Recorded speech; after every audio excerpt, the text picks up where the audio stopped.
Hello everybody, we're going to hit you up with another presidential election. This one, the election of 1840. Martin Van Buren going to go for the second term, but he is doing it in the middle of an economic depression.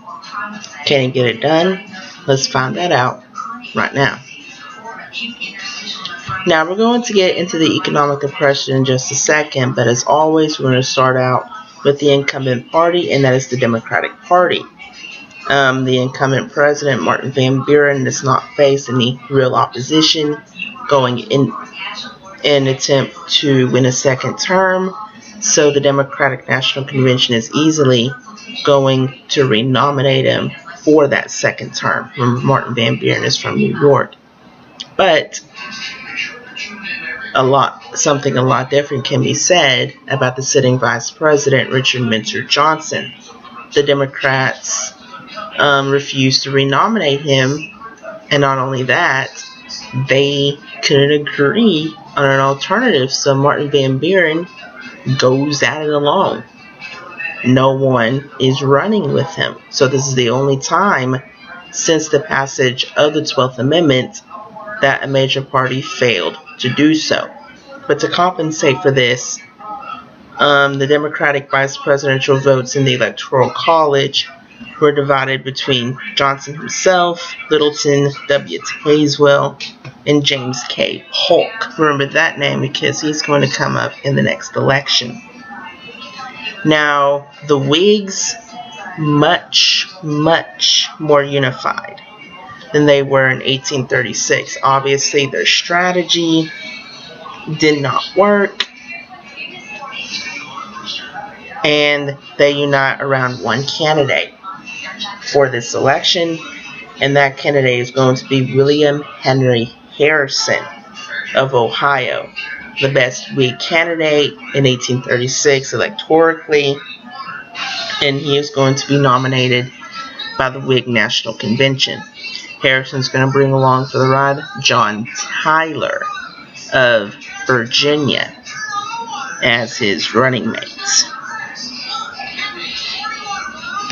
Now, going into the general election, right off the bat, Van Buren gets socked with this panic, this economic panic of 1837, and his response to the panic sinks his presidency, and he is widely unpopular. Harrison follows the strategy of Andrew Jackson by running as a war hero and a man of the people, while presenting Van Buren as a wealthy snob who lives in luxury at the expense of the public. Harrison was comfortably wealthy and well-educated, but his log cabin image caught fire. Harrison avoided campaigning on the issues, with the Whigs attracting a broad coalition with few common ideals. Now, the overall Whig strategy was to win the election by avoiding discussion of difficult national issues such as slavery or the National Bank, and concentrate instead on exporting dissatisfaction over the failed policies of the Van Buren administration with colorful campaigning techniques. This panic of 1837 led to unemployment, led to a lot of bad things, which like I said earlier, really sunk Van Buren's presidency. Now, William Henry Harrison is going to run a log cabin campaign, and he becomes the first president to campaign actively for office.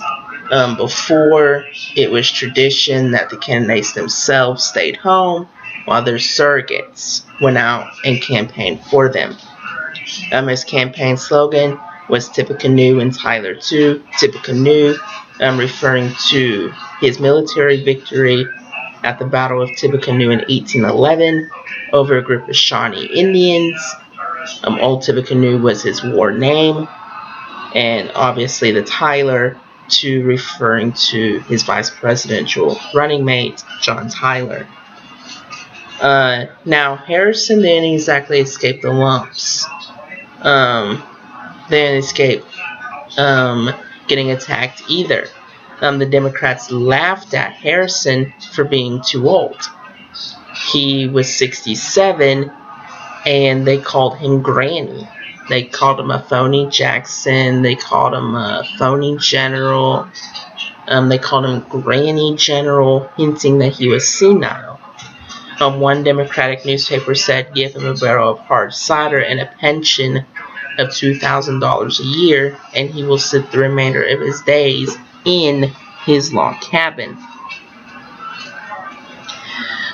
Now, the Whigs took advantage of this and declared that Harrison was the log cabin and hard cider candidate, a man of the common people from the rough and tumble West.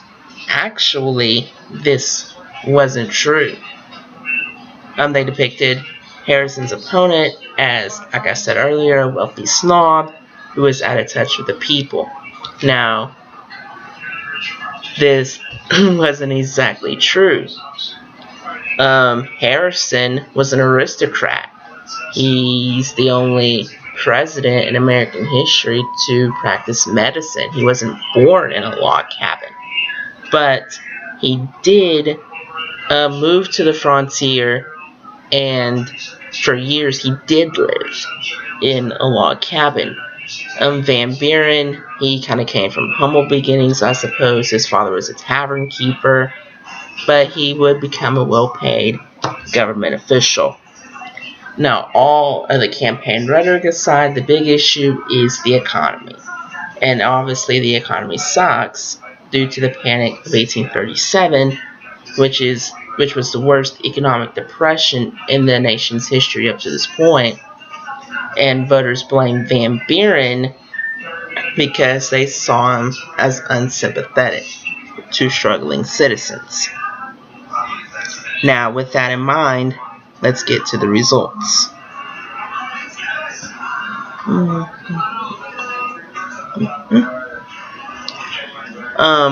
William Henry Harrison vigorously campaigns, and it works. He is going to win the presidency in a landslide. He's going to win 234 electoral votes. Van Buren only captures 60 electoral votes. Harrison's going to carry 19 states, only 7 for Van Buren. But the popular vote, a little bit closer, 52.9% for Harrison, 46.8% for Van Buren. William Henry Harrison is the oldest president up to this point, but he isn't going to last that long. We'll tell you why that is. I'll tell you why that is in the election of 1844 next time. And with that, that is the election of 1840. I hope you get a lot out of this video. If you haven't seen any of my previous videos, go ahead and watch those if you want. And with that, we will see you next time.